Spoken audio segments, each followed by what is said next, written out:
ಎಲ್ಲರಿಗೂ ನಮಸ್ಕಾರಗಳು. ಪ್ರಗತಿಪಥ ಪಾಠಶಾಲೆ ಯೂಟ್ಯೂಬ್ ಚಾನಲ್ಗೆ ಎಲ್ಲರಿಗೂ ಸ್ವಾಗತ. ಈ ಒಂದು ವಿಡಿಯೋದಲ್ಲಿ ದೈಹಿಕ ಶಿಕ್ಷಣ, ಮೌಲ್ಯ ಶಿಕ್ಷಣ ಕುರಿತು 7ನೇ ತರಗತಿಯ ಒಂದು ಪಠ್ಯಪುಸ್ತಕದ ಅಭ್ಯಾಸದ ಪ್ರಶ್ನೋತ್ತರಗಳನ್ನು ವಿವರಣೆ ಮುಖಾಂತರ ವಿವರಿಸಿದ್ದೇನೆ. ಈ ಒಂದು ವಿಡಿಯೋ ಶಿಕ್ಷಕರಿಗೆ, ವಿದ್ಯಾರ್ಥಿಯ ಪೋಷಕರಿಗೆ ಉಪಯುಕ್ತವಾಗುತ್ತದೆ.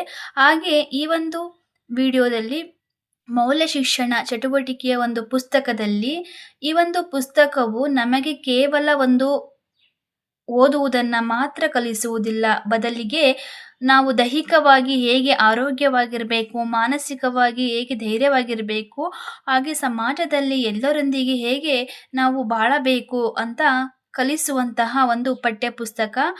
ಈ ಒಂದು ಪಠ್ಯಪುಸ್ತಕದಲ್ಲಿ ಪರಿಸರವನ್ನು ನಾವು ಹೇಗೆ ಪ್ರೀತಿಸಬೇಕು ಹಾಗೂ ಸೃಜನಶೀಲತೆ ಹಾಗೂ ಪ್ರಾಮಾಣಿಕತೆಯನ್ನು ನಾವು ಹೇಗೆ ಬೆಳೆಸ್ಕೊಳ್ಬೇಕು ಅಂತ ಈ ವಿಡಿಯೋದ ಒಂದು ವಿವರಣೆ ಮುಖಾಂತರ ತಿಳಿಯೋಣ.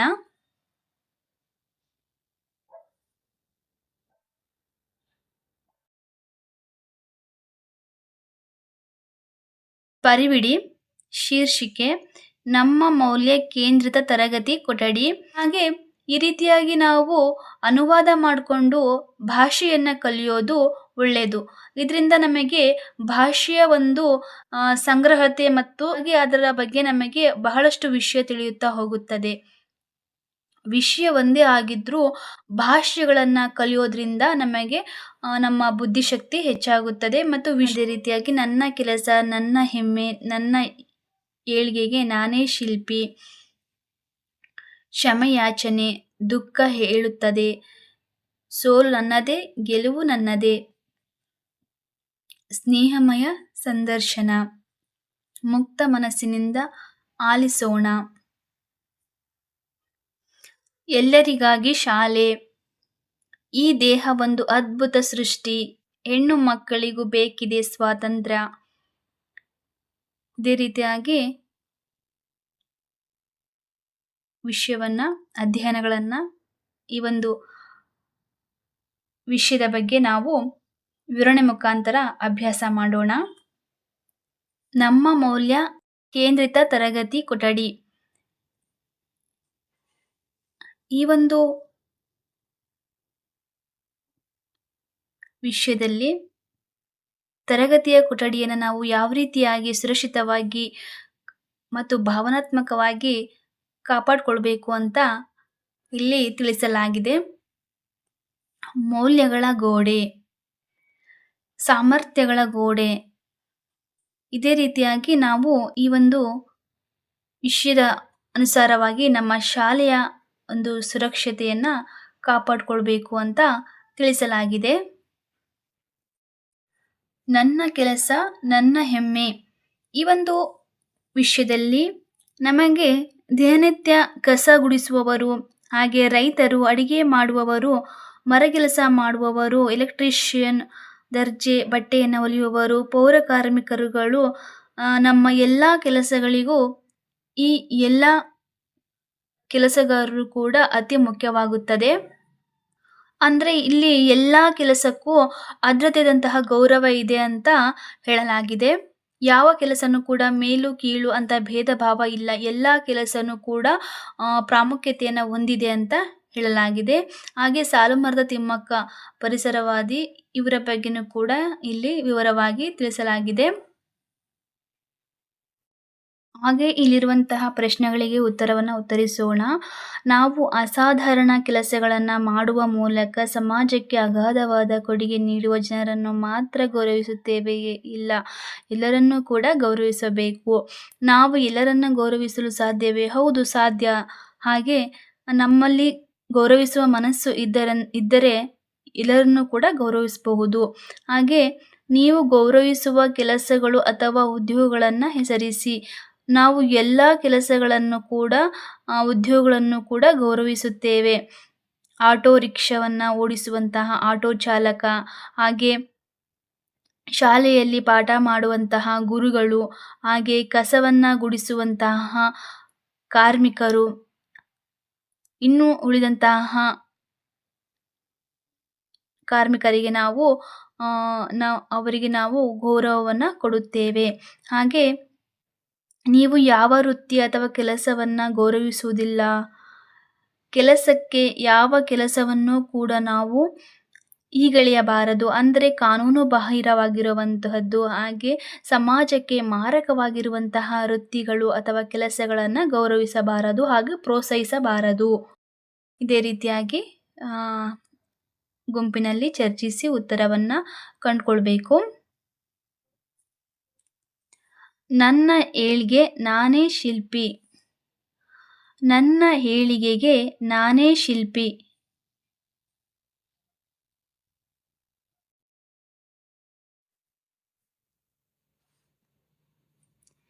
ನನ್ನ ಸಾಮರ್ಥ್ಯದ ಬಗ್ಗೆ ಸಕಾರಾತ್ಮಕ ಭಾವನೆ ಹೊಂದಿದ್ದೇನೆ. ಸರಿ. ಈ ರೀತಿಯಾಗಿ ಓದ್ಬಿಟ್ಟು ಉತ್ತರವನ್ನು ಸರಿ ತಪ್ಪುಗಳನ್ನು ಆಯ್ಕೆ ಮಾಡಬೇಕಾಗುತ್ತೆ. ಕ್ಷಮೆಯಾಚನೆ. ಕ್ಷಮೆಯಾಚನೆ ಎಂದರೇನು? ಕ್ಷಮೆಯಾಚನೆ ಎಂದರೆ ನಮ್ಮಿಂದ ತಪ್ಪಾದಾಗ ಅಥವಾ ನಮ್ಮ ಮಾತು ಮತ್ತು ನಡವಳಿಕೆಯಿಂದ ಇತರರಿಗೆ ನೋವಾದಾಗ ಅದನ್ನು ಪ್ರಾಮಾಣಿಕವಾಗಿ ಒಪ್ಪಿಕೊಂಡು ಕ್ಷಮಿಸಿ ಎಂದು ಕೇಳುವುದೇ ಕ್ಷಮೆಯಾಚನೆ.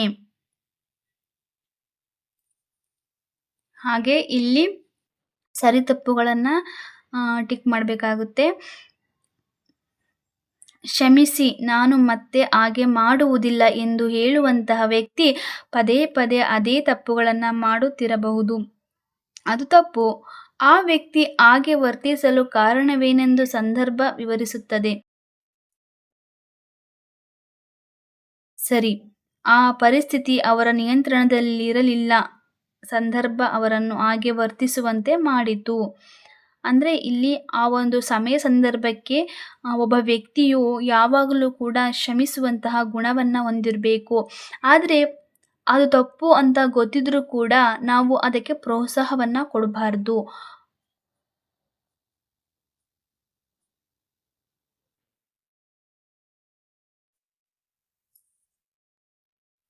ದುಃಖ ಹೇಳುತ್ತದೆ.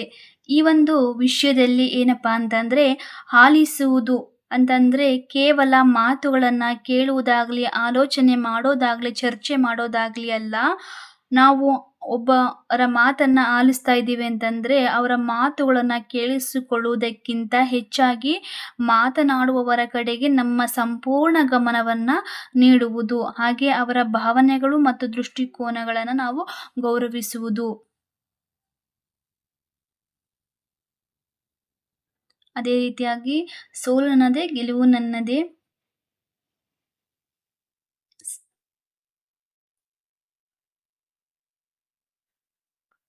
ಅಂದರೆ ಇಲ್ಲಿ ನಮ್ಮ ಸೋಲು ಗೆಲುವಿಗೆ ನಾವೇ ಕಾರಣರಾಗಿರ್ತೀವಿ ಅಂತದನ್ನ ತಿಳಿಸಿಕೊಡುವಂತಹದ್ದು. ಸ್ನೇಹಮಯ ಸಂದರ್ಶನ.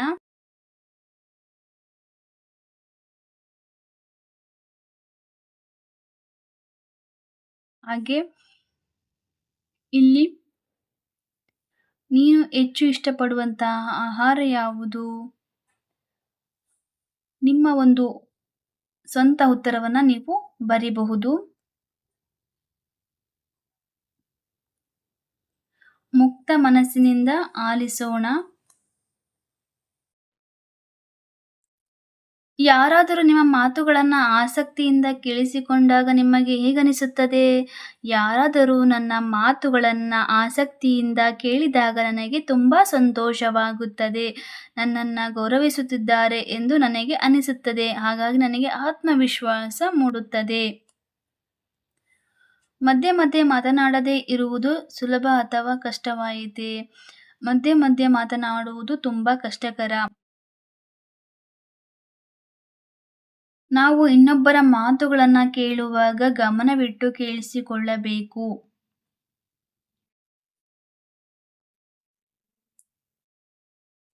ಬಾಲಕನಿಗೆ ಎಲ್ಲ ನಾಯಿಗಳಲ್ಲಿ ಯಾವ ಮರಿ ಇಷ್ಟವಾಯಿತು, ಏಕೆ? ಬಾಲಕನಿಗೆ ನಾಯಿ ಮರಿಗಳಲ್ಲೇ ಹಿಂದುಳಿದಿದ್ದಂತಹ ಒಂದು ಕಾಲಿಗೆ ಪೆಟ್ಟಾಗಿ ಮುಂದೆ ಹೋಗಲಾರದ ನಾಯಿ ಮರಿ ಇಷ್ಟವಾಯಿತು.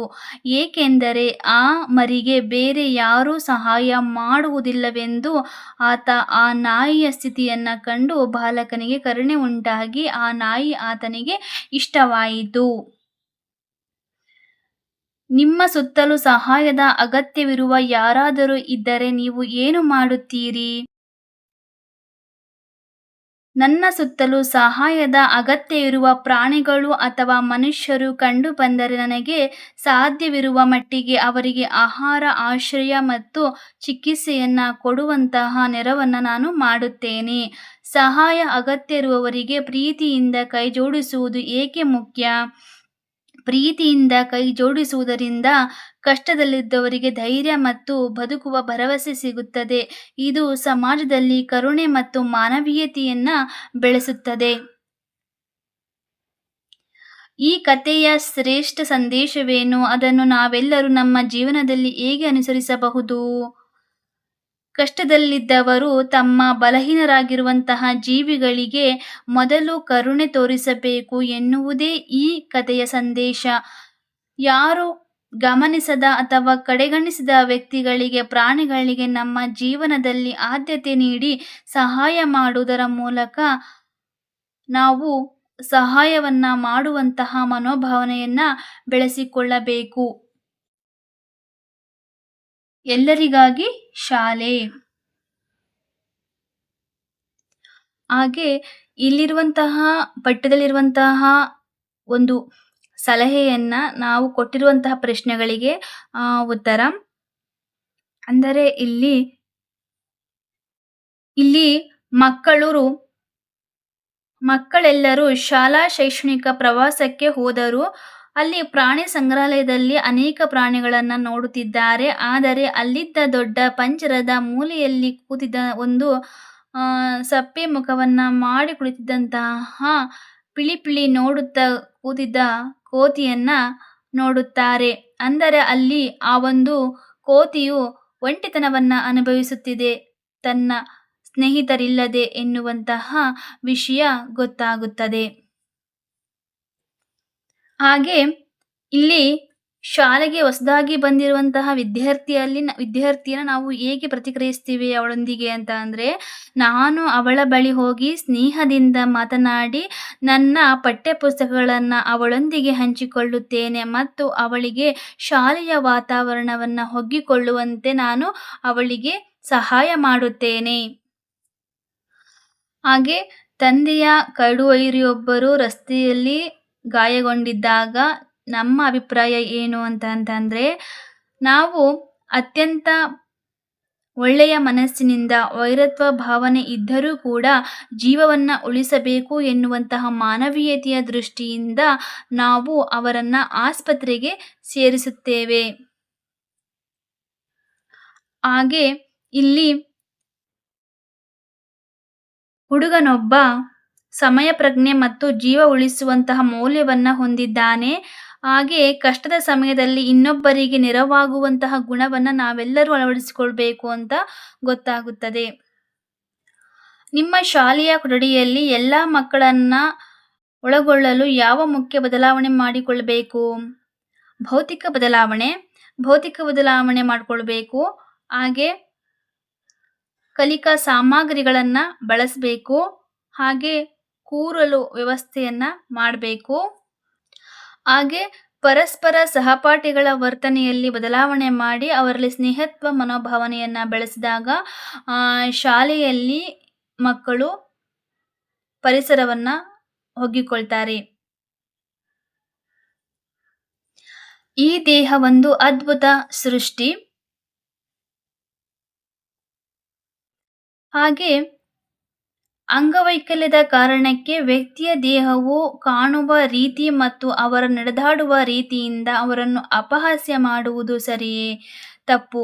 ನಾವು ಅಂಗವೈಕಲ್ಯತೆ ಇರುವಂತಹ ವ್ಯಕ್ತಿಗಳನ್ನು ನೋಡಿದಾಗ ಅವರಿಗೆ ನಮ್ಮಲ್ಲಿ ಆದಷ್ಟು ಸಹಾಯವನ್ನ ಮಾಡಬೇಕು. ಅವರನ್ನು ನೋಡಿ ನಗುವುದಾಗಲಿ, ಅವರಿಗೆ ತೊಂದರೆ ಕೊಡುವುದಾಗಲಿ ಮಾಡಬಾರದು. ಹೆಣ್ಣು ಮಕ್ಕಳಿಗೂ ಬೇಕಿದೆ ಸ್ವಾತಂತ್ರ್ಯ. ಮೇಲಿನ ಕಥೆಯನ್ನ ಓದಿ ಹೆಣ್ಣು ಮಕ್ಕಳಿಗೆ ಆಗುವ ಭೇದ ಭಾವವನ್ನ ಗುರುತಿಸಬೇಕು. ಅದರ ಬಗ್ಗೆ ಚರ್ಚಿಸಬೇಕು ಅಂತ ಹೇಳಲಾಗಿದೆ. ಅಂದ್ರೆ ಹೆಣ್ಣು ಭ್ರೂಣ ಹತ್ಯೆ ಮತ್ತು ಅಪೌಷ್ಟಿಕತೆಯ ಮೂಲಕ ತಾರತಮ್ಯ ಮಾಡುವುದನ್ನು ನಿಲ್ಲಿಸಬೇಕು. ಹಾಗೆ ಹೆಣ್ಣು ಮಗಳನ್ನ ಭಾರ ಎಂದು ಭಾವಿಸಬಾರದು. ಹಾಗಾಗಿ ಅವಳಿಗೆ ಬಾಲ್ಯ ವಿವಾಹವನ್ನು ಕೂಡ ಮಾಡಬಾರದು. ಹಾಗೆ ಅವಳಿಗೆ ಹೆಚ್ಚಿಗೆ ಓದಿಸಬೇಕು. ಹಾಗೆ ಆಟವಾಡಲು, ಮಾತನಾಡಲು, ತಮಗಿಷ್ಟವಾದಂತಹ ಬಟ್ಟೆಯನ್ನ ಧರಿಸಲು ಸ್ವತಂತ್ರವನ್ನ ಕೊಡಬೇಕು. ಅವಳಿಗೂ ಕೂಡ ಸಮಾನ ಹಕ್ಕು, ಮುಕ್ತವಾಗಿ ಬದುಕುವ ಸ್ವಾತಂತ್ರ್ಯವನ್ನ ಒದಗಿಸಿಕೊಡಬೇಕು. ಲಿಂಗತ್ವ ವ್ಯತ್ಯಾಸಗಳನ್ನ ಗೌರವಿಸುವುದು. ಹಾಗೆ ಸಣ್ಣ ಹೆಜ್ಜೆ ಮಹತ್ತರ ಬದಲಾವಣೆ.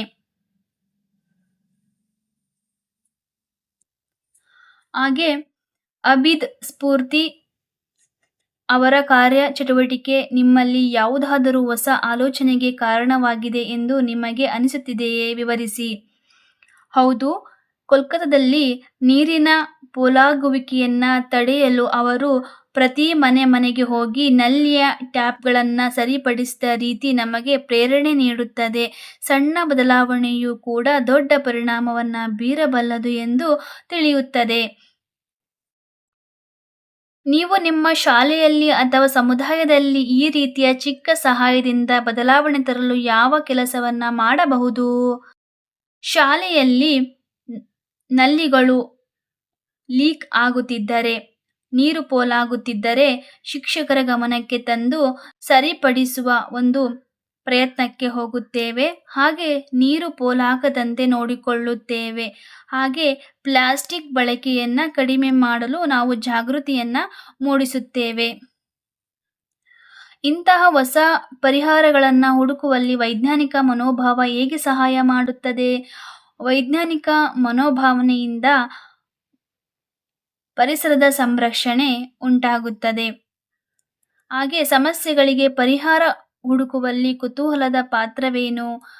ಸಮಸ್ಯೆಗಳನ್ನ ಪರಿಹರಿಸಬೇಕಾದರೆ ಕುತೂಹಲ ಇದ್ದರೆ ಮಾತ್ರ ಸಮಸ್ಯೆಗಳಿಗೆ ಪರಿಹಾರವನ್ನ ಹುಡುಕಲು ಸಾಧ್ಯ. ಪಟಾಕಿ ಮುಕ್ತ ಆಚರಣೆಗಳು.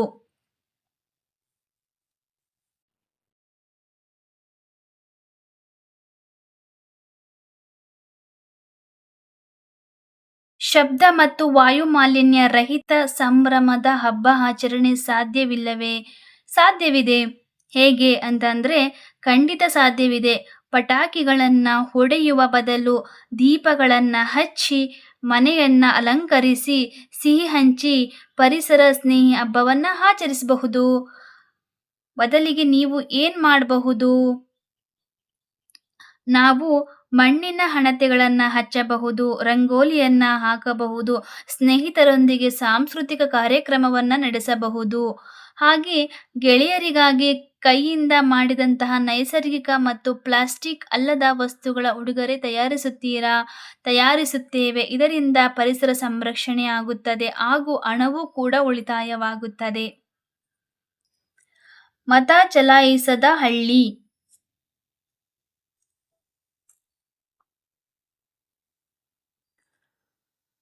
ಪಂಚಾಯತ್ನಲ್ಲಿ ನಿರ್ಧಾರಗಳನ್ನು ಹೇಗೆ ತೆಗೆದುಕೊಳ್ಳಲಾಗುತ್ತದೆ? ಪಂಚಾಯತ್ನಲ್ಲಿ ಎಲ್ಲಾ ಚುನಾಯಿತ ಸದಸ್ಯರು ಮತ್ತು ಗ್ರಾಮಸ್ಥರು ಒಟ್ಟಾಗಿ ಕುಳಿತು ಗ್ರಾಮದ ಸಮಸ್ಯೆಗಳ ಬಗ್ಗೆ ಚರ್ಚಿಸಿ ಬಹುಮತದ ಆಧಾರದ ಮೇಲೆ ನಿರ್ಧಾರಗಳನ್ನು ತೆಗೆದುಕೊಳ್ತಾರೆ. ವಾರ್ಡ್ ಎಂದರೆ ಏನು? ವಾರ್ಡ್ ಎಂದರೆ ಒಂದು ಗ್ರಾಮ ಅಥವಾ ನಗರವನ್ನ ಚುನಾವಣೆಯ ಸುಲಭ ನಿರ್ವಹಣೆಗಾಗಿ ಮತ್ತು ಪ್ರಾತಿನಿಧ್ಯಕ್ಕಾಗಿ ಜನಸಂಖ್ಯೆಯ ಆಧಾರದ ಮೇಲೆ ಸಣ್ಣ ಸಣ್ಣ ಭಾಗಗಳಾಗಿ ವಿಂಗಡಿಸಲಾಗುತ್ತದೆ. ಇದನ್ನ ವಾರ್ಡ್ ಎನ್ನುತ್ತಾರೆ. ಗ್ರಾಹಕರ ಸುರಕ್ಷೆ.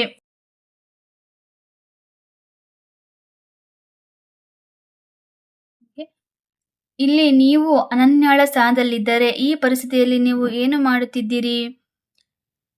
ನಾನು ಖರೀದಿಸಿದಂತಹ ವಸ್ತುವಿನ ದೋಷವನ್ನ ಕಂಡುಹಿಡಿದು ಅಂಗಡಿಯವನೊಂದಿಗೆ ಚರ್ಚಿಸಿ ನೀವು ವಂಚಿಸಿದ್ದೀರಾ ಎಂದು ಮೊದಲು ಅಂಗಡಿಯವರ ಗಮನಕ್ಕೆ ತರುತ್ತೇನೆ. ಅವರು ಒಪ್ಪದಿದ್ದಾಗ ಮಾತ್ರ ಬಿಲ್ ಆಧಾರದ ಮೇಲೆ ಗ್ರಾಹಕ ನ್ಯಾಯಾಲಯಕ್ಕೆ ಹೋಗಿ ದೂರು ನೀಡುತ್ತೇನೆ. ಹಾಗೆ ಇಲ್ಲಿ ಯಾರಾದರೂ ತಪ್ಪಾಗಿ ನ್ಯಾಯವಲ್ಲದಾಗಿ ಮಾತನಾಡುವುದು ಏಕೆ ಮುಖ್ಯ? ತಪ್ಪಾಗಿದ್ದಾಗ ಮಾತನಾಡುವುದು ಏಕೆ ಮುಖ್ಯ? ತಪ್ಪನ್ನ ಪ್ರಶ್ನಿಸದೇ ಇದ್ದರೆ ವಂಚಿಸುವವರಿಗೆ ಮತ್ತಷ್ಟು ಧೈರ್ಯ ಬರುತ್ತದೆ. ಹಾಗಾಗಿ ನಾವು ಹಕ್ಕುಗಳನ್ನ ರಕ್ಷಿಸಿಕೊಳ್ಳುವಂತಹ ಸಮಾಜದಲ್ಲಿ ನಾವು ಕಾರ್ಯವನ್ನ ಮಾಡುವುದು ಮುಖ್ಯವಾಗಿರುತ್ತೆ. ಹಾಗೆ ಇಲ್ಲಿರುವಂತಹ ಪರಿಹಾರವನ್ನ ಪಡೆಯುವ ಹಕ್ಕು ಉಲ್ಲಂಘನೆಯಾಗಿದೆ. ಮಾಹಿತಿ ಪಡೆಯುವ ಮತ್ತು ಗುಣಮಟ್ಟದ ಹಕ್ಕು ಉಲ್ಲಂಘನೆಯಾಗಿದೆ.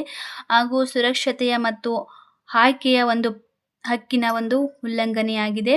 ಇದೇ ರೀತಿಯಾಗಿ ಪ್ರಶ್ನೆಗಳಿಗೆ ಉತ್ತರಿಸಬೇಕಾಗುತ್ತೆ. ವೈಯಕ್ತಿಕ ಗಡಿಗಳನ್ನ ಗೌರವಿಸುವುದು. ಗಡಿ ಎಂದರೆ ಏನು? ಗಡಿಗಳು ದೈಹಿಕ, ವೈಯಕ್ತಿಕ ಮತ್ತು ಭಾವನಾತ್ಮಕವಾಗಿರಬಹುದೇ ಎಂದು ಚರ್ಚಿಸಿ. ಗಡಿ ಎಂದರೆ ಒಬ್ಬ ವ್ಯಕ್ತಿ ತನ್ನ ದೈಹಿಕ ಮತ್ತು ಮಾನಸಿಕ ನೆಮ್ಮದಿಗಾಗಿ ಹಾಕಿಕೊಳ್ಳುವಂತಹ ಸುರಕ್ಷಿತ ಮಿತಿ. ಹೌದು, ಗಡಿಗಳು 3 ವಿಧಗಳಾಗಿರುವಂತಹದ್ದು. ಅವುಗಳಲ್ಲಿ ದೈಹಿಕ ಗಡಿ ಮತ್ತು ವೈಯಕ್ತಿಕ ಗಡಿ, ಈ ರೀತಿಯಾದಂತಹ ಭಾವನಾತ್ಮಕ ಗಡಿ, ಈ 3 ಗಡಿಗಳನ್ನ ನಾವು ಗಡಿಗಳೆಂದು ಗುರುತಿಸಲಾಗಿದೆ. ಹಾಗೆ ಯಾವುದೇ ವ್ಯಕ್ತಿಯ ವರ್ತನೆ ನಿಮಗೆ ಅನುಕೂಲವೆನಿಸಿದರೆ ನೀವು ಏನು ಮಾಡಬಹುದು? ಅಂತಹ ವರ್ತನೆಯನ್ನು ತಕ್ಷಣವೇ ವಿರೋಧಿಸಬೇಕು. ನೇರವಾಗಿ ಬೇಡ, ನಿಲ್ಲಿಸಿ ಎಂದು ಹೇಳಬೇಕು. ತದನಂತರ ನಮ್ಮ ಪೋಷಕರು ಅಥವಾ ಶಿಕ್ಷಕರಿಗೆ ಈ ಬಗ್ಗೆ ತಕ್ಷಣ ಮಾಹಿತಿಯನ್ನ ತಿಳಿಸಬೇಕು. ವ್ಯಕ್ತಿಯ ವರ್ತನೆ ನಮಗೆ ಅನಾನುಕೂಲವೆನಿಸಿದರೆ ಆ ವರ್ತನೆಯ ಬಗ್ಗೆ ನಾವು ಮುಕ್ತವಾಗಿ ಮಾತನಾಡಬೇಕು. ಹಾಗೆ ಯಾರಾದರೂ ಉದ್ದೇಶಪೂರ್ವಕವಾಗಿ ನಿಮ್ಮ ವೈಯಕ್ತಿಕ ಗಡಿಯನ್ನ ಮೀರಿದರೆ ಅದು ಯಾರ ತಪ್ಪು? ಅದು ಖಂಡಿತವಾಗಿಯೂ ಗಡಿಯನ್ನು ಮೀರಿದ ಆ ಅಪರಿಚಿತ ಅಥವಾ ತಪ್ಪು ವರ್ತನೆ ಮಾಡಿದಂತಹ ವ್ಯಕ್ತಿಯದೇ ತಪ್ಪಾಗಿರುತ್ತೆ.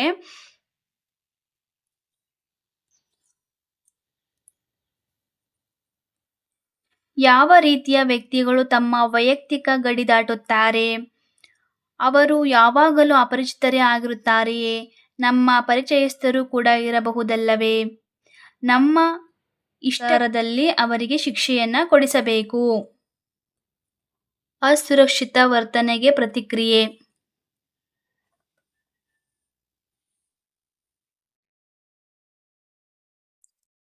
ದೌರ್ಜನ್ಯದ ಕುರಿತು ಸುದ್ದಿ ಪತ್ರಿಕೆಗಳಲ್ಲಿರುವಂತಹ ವರದಿಗಳನ್ನ ಚರ್ಚಿಸಿ. ಸುದ್ದಿ ಪತ್ರಿಕೆಗಳಲ್ಲಿ ಮಕ್ಕಳ ಮೇಲಿನ ದೌರ್ಜನ್ಯ ಅಥವಾ ಸೈಬರ್ ಅಪರಾಧಗಳ ವರದಿಗಳು ಕಂಡು ಬಂದಾಗ ಅವುಗಳು ಹೇಗೆ ಸಂಭವಿಸಿದವು ಮತ್ತು ಅಂತಹ ಸಂದರ್ಭದಲ್ಲಿ ಸುರಕ್ಷತಾ ನಿಯಮಗಳನ್ನು ಹೇಗೆ ಬಳಸಬೇಕಾಗಿತ್ತು ಎಂಬುದನ್ನು ನಾವು ಅರಿತುಕೊಳ್ಬೇಕಾಗುತ್ತೆ. ಹಾಗೆ ಇದನ್ನು ಕಡಿಮೆ ಮಾಡಲು ಸಮಾಜ ಏನು ಮಾಡಬಹುದು? ಇದನ್ನ ಕಡಿಮೆ ಮಾಡಲು ಸಮಾಜದಲ್ಲಿ ಪ್ರತಿಯೊಬ್ಬರಿಗೂ ಮಕ್ಕಳ ಹಕ್ಕುಗಳು, ಹಾಗೆ ಗುಡ್ ಟಚ್ ಮತ್ತು ಬ್ಯಾಡ್ ಟಚ್ ಹಾಗೂ ಸೈಬರ್ ಸುರಕ್ಷತೆಯ ಬಗ್ಗೆ ವ್ಯಾಪಕವಾದಂತಹ ಜಾಗೃತಿಯನ್ನ ಮೂಡಿಸಬೇಕು. ಹಾಗೆ ತಪ್ಪು ಮಾಡಿದವರಿಗೆ ಕಠಿಣ ಶಿಕ್ಷೆಯಾಗುವಂತೆ ಕಾನೂನನ್ನು ಜಾರಿಗೊಳಿಸಬೇಕಾಗುತ್ತೆ. ನಾವು ಸಾರ್ವಜನಿಕ ಸ್ಥಳದಲ್ಲಿ ಇದ್ದಾಗ ನಮಗೆ ಯಾರು ಸಹಾಯ ಮಾಡಬಹುದು? ಸಾರ್ವಜನಿಕ ಸ್ಥಳದಲ್ಲಿ ಇದ್ದಾಗ ನಮಗೆ ಅಪಾಯ ಎದುರಾದರೆ ಹತ್ತಿರದ ಪೊಲೀಸ್ ಅಧಿಕಾರಿಗಳ ಹಾಗೂ ಟ್ರಾಫಿಕ್ ಪೊಲೀಸರ್ ಅಥವಾ ಶಾಲಾ ಶಿಕ್ಷಕರು ಅಥವಾ ಅಲ್ಲಿರುವಂತಹ ಜವಾಬ್ದಾರಿಯುತ ನಾಗರಿಕರಿಗೆ ನಮ್ಮ ಸಹಾಯವನ್ನು ನಾವು ಕೇಳಬೇಕಾಗುತ್ತೆ. ನೀವು ತೊಂದರೆಯಲ್ಲಿದ್ದಾಗ ನಿಮಗೆ ಪರಿಚಯವಿಲ್ಲದವರು ಸಹಾಯ ಮಾಡಿದ ಒಂದು ಘಟನೆಯ ಬಗ್ಗೆ ಹಂಚಿಕೊಳ್ಳಿ. ಈ ಒಂದು ವಿಷಯಕ್ಕೆ ಯಾವ ಥರ ಬರೀಬಹುದು ಉತ್ತರ ಅಂತಂದ್ರೆ,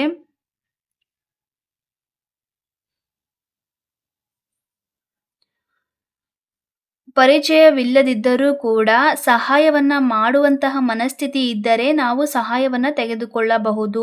ಇಲ್ಲವಾದರೆ ನಮ್ಮ ಒಂದು ಬುದ್ಧಿಶಕ್ತಿಯಿಂದ, ದೈಹಿಕ ಶಕ್ತಿಯಿಂದ ಹಾಗೂ ಮಾನಸಿಕ ಶಕ್ತಿಯಿಂದ ಸದೃಢರಾಗಿ ನಾವು ನಮ್ಮ ಸಹಾಯವನ್ನ ನಾವೇ ಬಗೆಹರಿಸಿಕೊಳ್ಳಬೇಕು. ಹಾಗೆ ಒಟ್ಟಿನಲ್ಲಿ ಹೇಳ್ಬೇಕು ಅಂತ ಅಂದರೆ, ಹೆಣ್ಣು ಮಗುವನ್ನ ರಕ್ಷಿಸಿ, ಪೋಷಿಸಿ ಹಾಗೂ ಆ ಹೆಣ್ಣನ್ನ ಗೌರವಿಸಿ. ಇಲ್ಲವಾದರೆ ಆ ಹೆಣ್ಣನ್ನು ಹಿಂಸಿಸುವಂತಹ ಕಾನೂನನ್ನ ರಚಿಸಿ. ಆ ಹೆಣ್ಣನ್ನು ಹಿಂಸಿಸುವಂತಹ ಅವರ ವಿರುದ್ಧ ಕಾನೂನನ್ನ ರಚಿಸಿ. ದೈಹಿಕ ಮತ್ತು ಆರೋಗ್ಯ ಶಿಕ್ಷಣ, ಇದರಲ್ಲಿ ಮಾನಸಿಕ ಅಭಿವೃದ್ಧಿ, ಸಾಮಾಜಿಕ ಅಭಿವೃದ್ಧಿ, ಭಾವನಾತ್ಮಕ ಅಭಿವೃದ್ಧಿ, ಹಾಗೆ ಇವುಗಳಲ್ಲಿ ಆಟಗಳು, ದೈಹಿಕ ಶಕ್ತಿಯನ್ನು ಹೆಚ್ಚಿಸುವಂತಹ ಕಬಡ್ಡಿ, ಖೋ ಖೋ, ವ್ಯಾಯಾಮ, ವಿಶ್ರಾಂತಿ ಮತ್ತು ನಿದ್ರೆ, ಪತಂಜಲಿ ಯೋಗ, ಸೂರ್ಯ ನಮಸ್ಕಾರ ಮತ್ತು ಯೋಗಾಸನ, ರಾಷ್ಟ್ರೀಯ ಭಾವೈಕ್ಯತೆಯನ್ನು ಮೂಡಿಸುವಂತಹ ಭಾವನೆಗಳ ಮೌಲ್ಯಗಳು, ಹಾಗೆ ರಾಷ್ಟ್ರೀಯ ಹಬ್ಬಗಳಿಗೆ ಗೌರವವನ್ನು ಕೊಡಬೇಕು, ರಾಷ್ಟ್ರ ಲಾಂಛನ,